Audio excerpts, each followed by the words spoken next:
Greetings, gin friends, and welcome to the official Juniper Collective unbottling of Stillhead's London Dry Gin Strath exclusive recipe. Ooh, here on Drinking Out Loud. So, the launch, or relaunch rather, of the Juniper Collective happens right now, right today. From tomorrow onwards, you can come into the store and try this. And yeah, I very much recommend that you do so. And this, you can come in and try for free. Zero cost to come and try this gin. Very, very much looking forward to sharing it with you. I'm really, really proud of this gin. I'm really happy with it.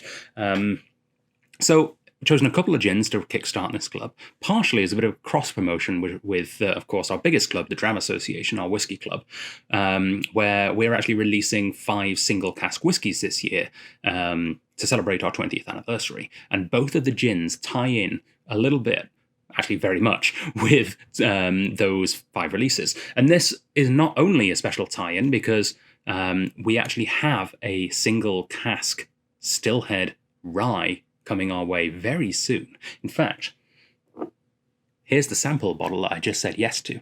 It is a Pedro Jimenez cask, 100% rye. And look at that colour. It is absolutely insane. Yeah, some of you might be able to try this, well, actually today, if you're in the right place at the right time. But it will be coming to the store pretty soon. But in the meantime, yeah, what's all this about? Our own special recipe of gin. So I love the Stillhead gins, and it's a funny thing, right? The gin market, especially the local craft gin market, is very popular. There's a lot of gin fans around, but I feel like some of the best gins don't get a good look in because the gins that people really are always after are the gins with a special gimmick. Like, I don't know, gimmick, maybe it sounds like I'm cheapening it, but it is a gimmick. Things like Antidote, for example, absolutely fantastic gins. But the one they've got 2 out, but the one that sells by far and away the most is their Black Mushroom gin. And it's like, oh, mushroom gin, that's fun, that's cool, that's different. Their London Dry, I think, is better. And that happens quite often. Same thing with Phillips. They have a stump gin, which is, the West Coast taste of the temperate rainforest. It tastes like licking the floor of a rainforest. I think that their London Dry is substantially better. Discovery Street, I think they call them. Much better gin. And that keeps on happening. And I have nothing against all these interesting different gins that people are putting out. They have a place. They're very good. And, a lot of them are really excellent gins in their own right. But I feel like a lot of the local classic gins don't get a good look in. And Stillhead's one of them, right? We have... we sold a lot of their rhubarb and gin. We've sold a lot of their raspberry gin. And their Isla cask gin as well, which is pretty cool. It's an ex-Ardbeg cask gin. It's really neat. But the London Dry doesn't really get much attention. And I want to change that because I think that Stillhead's London Dry is one of the best gins on the island. I really honestly do think that. And I think this is a really interesting custom twist on their classic recipe. What they've done here for us is taken that London Dry, which, by the way, isn't in any way meaning that it's from London. It's very much here in Vancouver Island. London Dry is actually more of a technique than a style in a sense, which was originated in London, but is used around the world now. And it's not a DOC. It's like no one tries to claim that you can only call a London Dry if it's from London. No, they don't really care about it. It's not Plymouth gin. Plymouth gin has to be made in Plymouth, and as such, there's only about 3. But yeah. Anyway, where I was going. So what they did is they took their classic London Dry recipe, which has some, I think it's got a listing of the botanicals. Actually, I've got them in my notes here. Botanicals such as coriander, angelica, cardamom, cubeb, which I still don't know what that is, cassia bark and star anise, some really classic gin botanicals and whatever cubeb is. I should really ask Brennan. But they've added a little bit of a twist for us. What they've done is whiskeyfied it ever so slightly, very, very lightly, by actually peat smoking the juniper. Yeah. Now, if you think how much juniper there is in a gin compared to how much barley there is in a whiskey, the peat flavour is very, very light. It's hardly there. You have to really look for it. And what they also did is add one of my personal favourite botanicals in any gin, blood orange peel. Lovely gin. I look forward to trying it again right now with you on YouTube, and hopefully in store pretty soon, because you can come and try this for free at the Strath if you signed up for our free gin club. All right.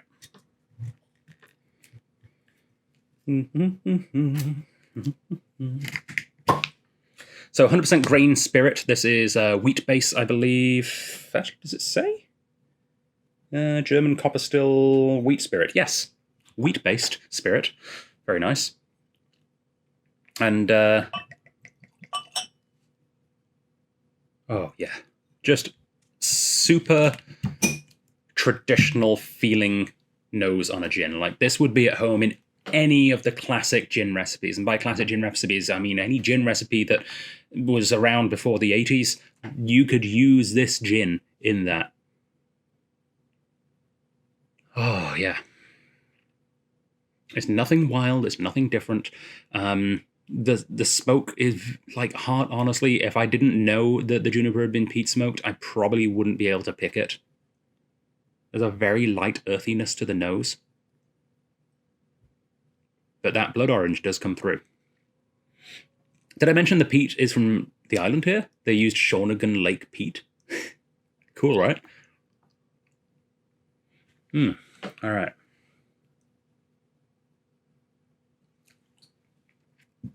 It's like a beautiful orange creamsicle infused into a gin. It almost feels, you know, I have rum and raisin ice cream. This feels like a gin-flavored ice lolly or freezy pop or whatever they're called here. You know, where it's like sorbet on a stick. if that helps. It probably doesn't. Yeah. Nice, botanical, fresh, very citric. It's not just the orange coming through. There's other citrus notes as well. And a good amount of spice on the back end as well. Cardamon's really coming through. Coriander. There's a slight licoricey note, which I'm attributing to the star anise, definitely. That's probably where I'm getting the whole ice cream thing from, because it's licorice and orange. It's Tiger ice cream. Or Tiger Tail, I think, if you're in Ontario. Oh, yeah. It's the kind of gin that makes me sad that summer's ending, because this is just begging for some Phillips cucumber tonic and a couple of ice cubes. Maybe, I want to say like celery or something as a garnish on this. On a nice summer's day. A few of those left. Beautiful. Yeah, if you enjoy a good classic gin martini or gin and tonic, and you want something local that doesn't taste wild and different from the kind of gins you might have grown up with, things, like Gordon's and Tanqueray and those kind of gins, this is a really solid example of a locally crafted, good quality, low price London Dry style gin. It really is. Speaking of price, of course, Juniper Collective members, 10% off. It's a featured gin. Anyone can sign up for free and get 10% off this gin right now. It is available while stocks last. Regular price $44.70, sale price $40.23. So yeah, it's really not that much more than some of the big mass-produced gins that you're probably used to having in gin and tonics and martinis. Yeah, give it a go. Come down to the store and give it a sample, or just pick up a bottle. You can pick it up online as well, strathliquor.com. Lovely. All right, so what is our premium gin this month? Well, it also has a bit of a tie to one of our single casks. If you haven't guessed yet, well, check out the next video and you'll find out all about it. It's not your bad.